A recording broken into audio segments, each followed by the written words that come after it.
what happened to noodles in America is not just a food story, it's a quiet transformation that most people never noticed. And once you see it clearly, it becomes impossible to look at a simple bowl the same way again, because what sits in front of you today may look familiar, may smell comforting, may even taste better than ever, but it is built on a completely different foundation than what existed just a few generations ago, and the shift didn't happen overnight. It unfolded slowly, strategically, almost invisibly, driven by forces that had nothing to do with tradition and everything to do with speed, scale, and control. A century ago, noodles were alive in a way modern ones simply are not. Not alive in the literal sense, but alive in their variability, their unpredictability, their connection to human touch. Because every batch was slightly different, shaped by hands, influenced by weather, humidity, flour quality, even mood. And that variability was not a flaw, it was the identity of the food itself. It meant you were eating something real, something that existed in time and would not last forever, something that demanded to be consumed fresh or not at all. And that single constraint, time, was the first thing industry set out to eliminate. Because time in a growing post-war America was no longer something people wanted to give to food. It was something they wanted to reclaim, to compress, to optimize. And as cities expanded and lifestyles accelerated, the idea of spending hours preparing something as simple as noodles began to feel inefficient, almost outdated. And this is where the first fracture appears, not in the ingredients, but in the intention behind the food itself. When intention shifts from nourishment to convenience, everything else begins to follow. Factories entered the picture not because they made better noodles, but because they made faster ones. And faster meant scalable, and scalable meant profitable. And profitability introduced a new kind of thinking that traditional cooking never had to consider. A mindset where shelf life becomes more important than freshness, where consistency becomes more valuable than authenticity, and where the question is no longer how good can this be, but how long can this last and how cheaply can we produce it? And that question alone forced a complete redesign of what noodles even are, because traditional noodles by their very nature resist long storage. They contain moisture, they invite microbial activity, they change over time.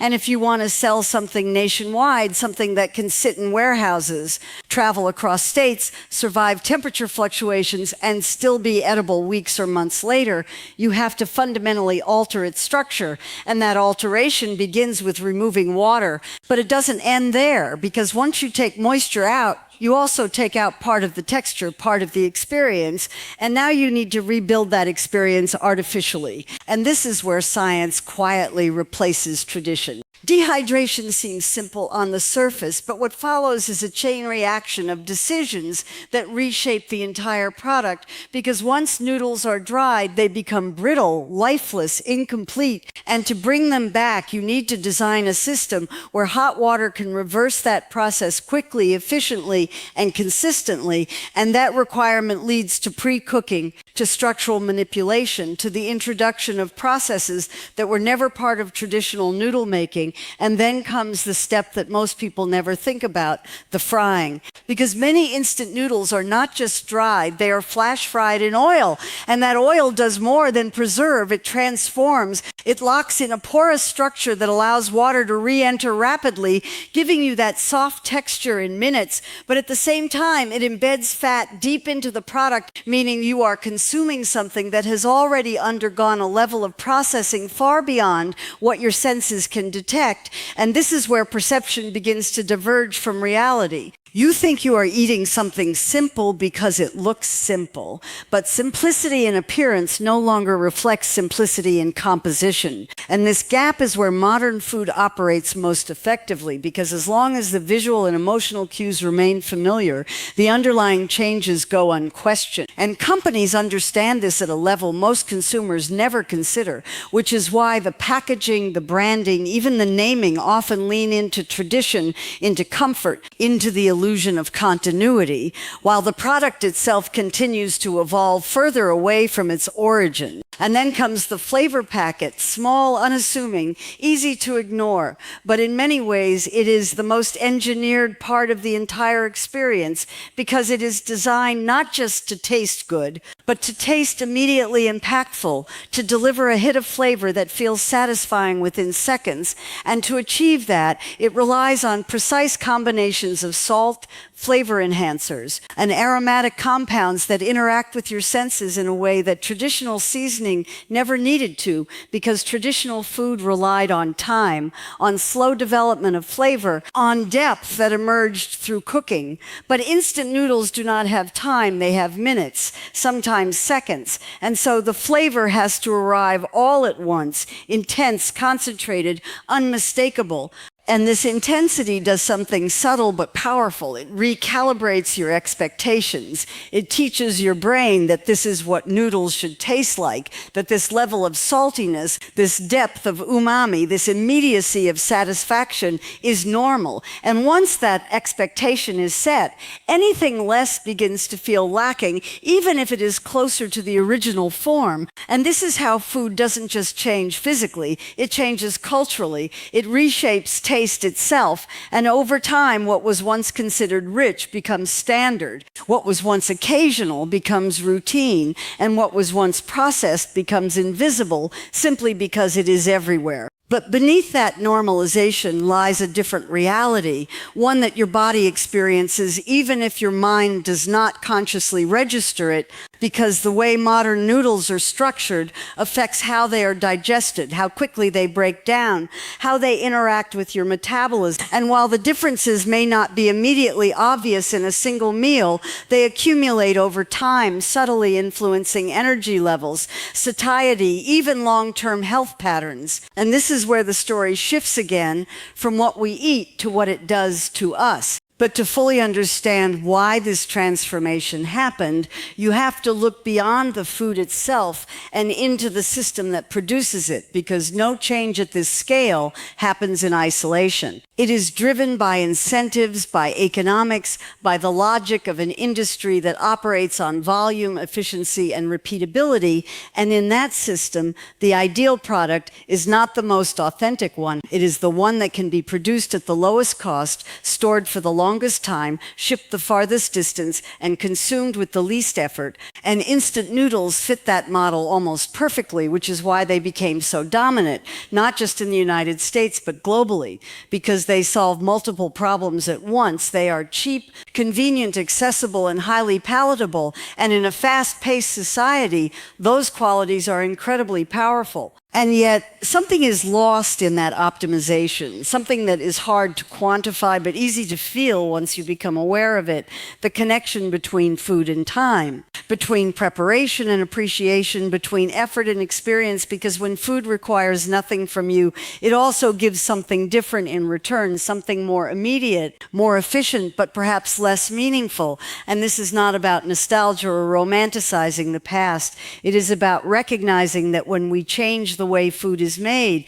we also change the role it plays in our lives. And noodles are just one example, but they are a particularly revealing one because the contrast between then and now is so stark once you look closely. And maybe that is the most important part of this entire story, not whether one version is better or worse in absolute terms, but whether we are aware of the difference, because awareness changes how we choose, how we think, how we relate to something as simple as a meal. And without that awareness, the transformation remains invisible. It becomes the new normal, unquestioned, unexamined, and that is where its impact is strongest, not in what it is, but in how little we notice it. But here's where it gets worse, because once noodles became a product, they didn't just change in how they were made, they changed in what they were designed to do. And that shift is far more important than most people realize, because traditional food had a clear purpose: nourishment, satisfaction, community. But modern processed food operates on a different objective entirely, one that is rarely stated out loud. And that objective is repeat consumption, not just eating once, but coming back again and again almost automatically. And to achieve that, the food itself has to be engineered in a way that interacts with your brain as much as your body. This is where noodles stop being just noodles and start becoming a system, a carefully balanced equation of taste, texture, and response. And every part of that system is tuned for one thing, keeping you engaged. Think about how quickly instant noodles go from dry block to ready to eat. It feels almost effortless, almost frictionless, and that lack of friction is not accidental, because the easier something is to prepare, the more often you reach for it, and the more often you reach for it, the more it becomes part of your routine. And once something becomes routine, it stops being a decision and starts being a default. And defaults are incredibly powerful because they operate without resistance, without thought, without interruption. But convenience alone isn't enough, because something can be easy and still be forgettable. So the experience itself has to deliver a reward, and that reward comes in the form of taste. But not just any taste, a very specific kind of taste that hits fast, feels satisfying, and leaves just enough of a gap that you want it again. This is where the ingredient story becomes more complex, because modern noodles are not just flour and water anymore. They are a combination of base materials and enhancements, stabilizers, emulsifiers, flavor carriers, each one playing a role that traditional cooking never needed, because traditional cooking relied on time and technique to create texture and flavor. But industrial food relies on chemistry to replicate those outcomes at scale, and sometimes to go beyond them. The structure of the noodle itself is altered to ensure it cooks evenly in seconds. The oils are chosen not just for preservation, but for mouthfeel. The seasoning is calibrated to deliver a precise intensity. And all of this happens before the product ever reaches you, meaning the experience is pre-designed, predetermined, almost scripted. And here's the part that most people overlook. Your body does not process these changes in the same way it processes traditional food, because when the structure of a food is altered, its interaction with digestion changes as well, and that can influence how quickly energy is released, how full you feel, how your system responds to the meal. And while a single bowl may not seem significant, the pattern it creates over time can be, because repetition amplifies impact. And in a system designed for repeat consumption, repetition is not a side effect, it is the goal. But this isn't just about biology, it's also about perception, because the way food makes you feel in the moment can override deeper signals. And when something is intensely flavorful, warm, and convenient, it creates a sense of comfort that is hard to question, especially in moments of stress, fatigue, or time pressure. And this is where noodles quietly integrate into modern life, not just as food, but as a solution. Late at night, when cooking feels like too much effort, between classes, when time is limited, after work, when energy is low, in those moments, noodles are not competing with traditional meals. They are replacing them because they fit the context better, they require less, they deliver faster, and over time, that shift changes habits, and habits shape culture. Because food is never just about what's on the plate. It's about when we eat, how we eat, and why we eat. And as those patterns change, the meaning of food changes with them. Noodles used to be something you prepared, something you shared, something that took time and attention, but now they are often something you consume alone, quickly, almost passively. And that difference might seem small, but it reflects a much larger transformation in how society interacts with food as a whole. But behind all of this is an economic engine that keeps pushing the system forward, because once a product like instant noodles proves successful, the incentive is not to slow down or return to tradition. It is to optimize further, to reduce costs, increase shelf life, expand distribution, and maximize appeal. And that leads to continuous refinements, small adjustments that make the product slightly cheaper, slightly more stable, slightly more appealing. And over time, those small changes add up to something significantly different from the original. And because these changes happen gradually, they are rarely noticed, because each version version feels similar enough to the last that the transition goes unquestioned. And this is how transformation becomes invisible, not through secrecy, but through subtlety. And then there's the scale of it all, because instant noodles are not a niche product. They are a global phenomenon, consumed billions of times each year, which means their design influences not just individual choices, but entire food systems, supply chains, agricultural priorities, and even pricing structures. Because when demand for a certain type of product increases, the entire system adjusts to support it, from the type of wheat that is grown to the way ingredients are processed and distributed. And this creates a feedback loop where the product shapes the system and the system reinforces the product. And in that loop, efficiency becomes the dominant value, often at the expense of qualities that are harder to measure, like freshness, diversity, and connection. But here's the question that rarely gets asked, not because it's complicated, but because it disrupts the entire narrative. If noodles today are designed for efficiency, for scale, for repeat consumption, then who are they really optimized for?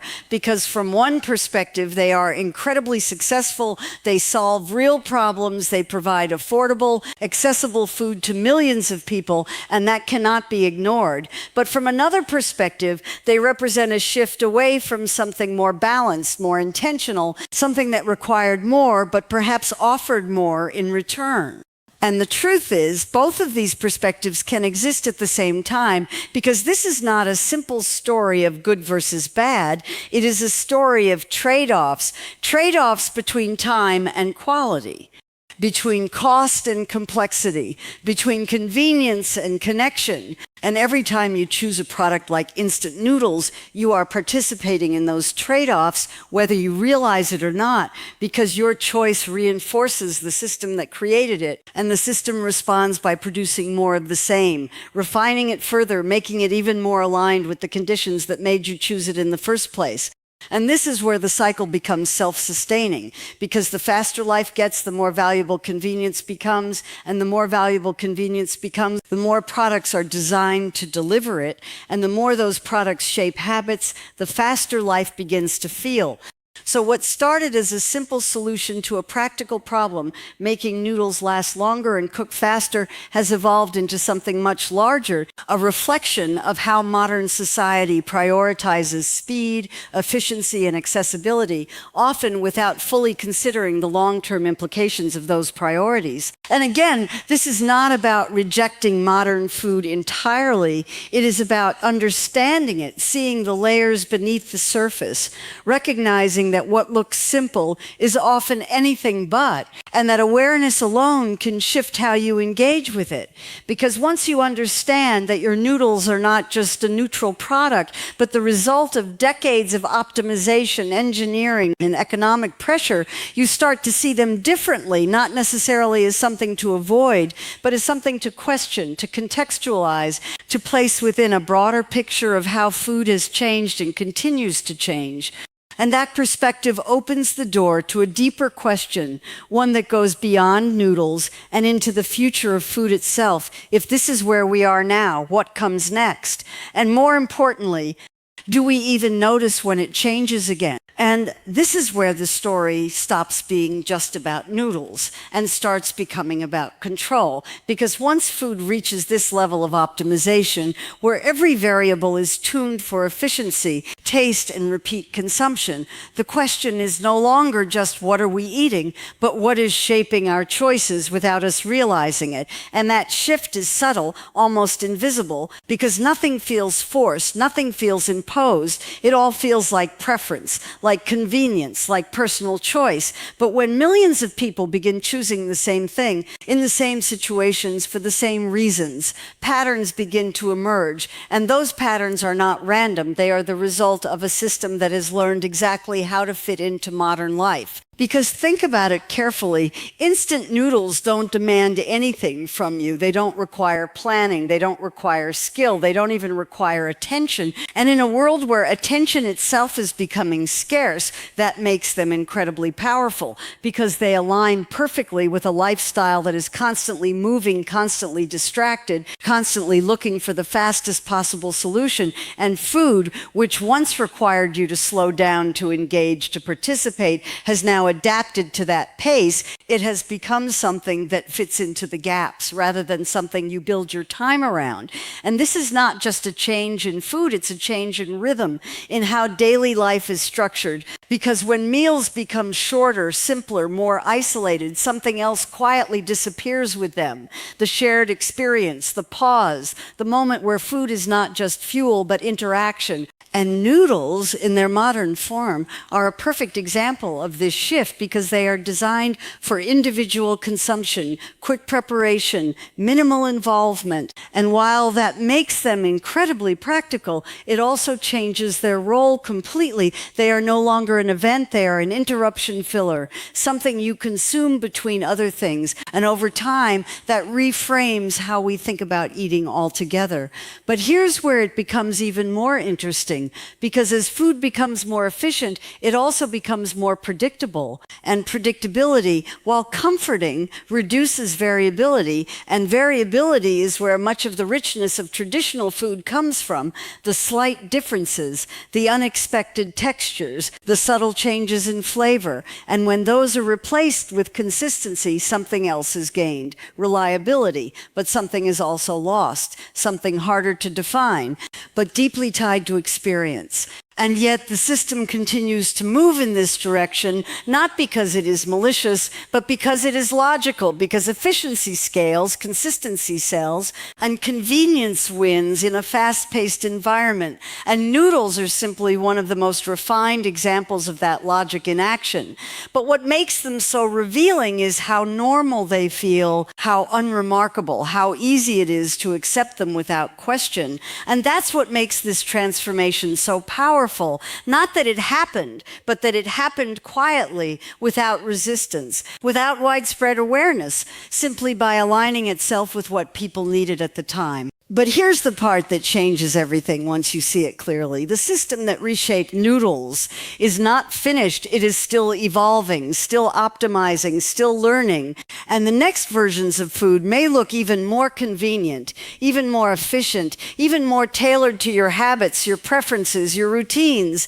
And each step will feel like an improvement, a refinement, a natural progression. And in many ways it will be. But with each step, the distance between food as it was and food as it is will continue to grow. And unless you actively notice that distance, it becomes invisible, because awareness is the only point where this pattern can be interrupted, not necessarily stopped, but understood. And understanding creates a different kind of choice, a more conscious one, where you are not just reacting to convenience, but recognizing it, seeing the trade-offs, and deciding when it matters and when it doesn't.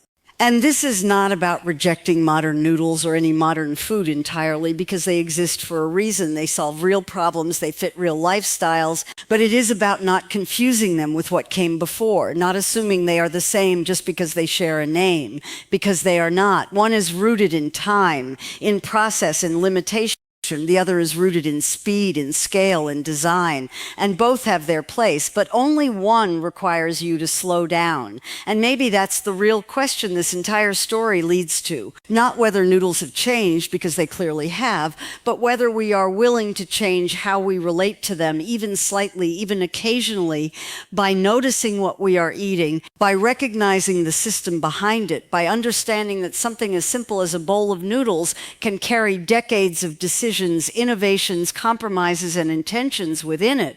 Because once you see that, it's no longer just food, it's a reflection of how we live, of what we prioritize, of what we trade away for convenience. And the next time you open that packet, pour in the water, and watch it transform in minutes, you might pause just for a second and realize that the real transformation didn't happen in the bowl. It happened long before it reached your hands. And whether that matters or not is the only choice that was never engineered for you.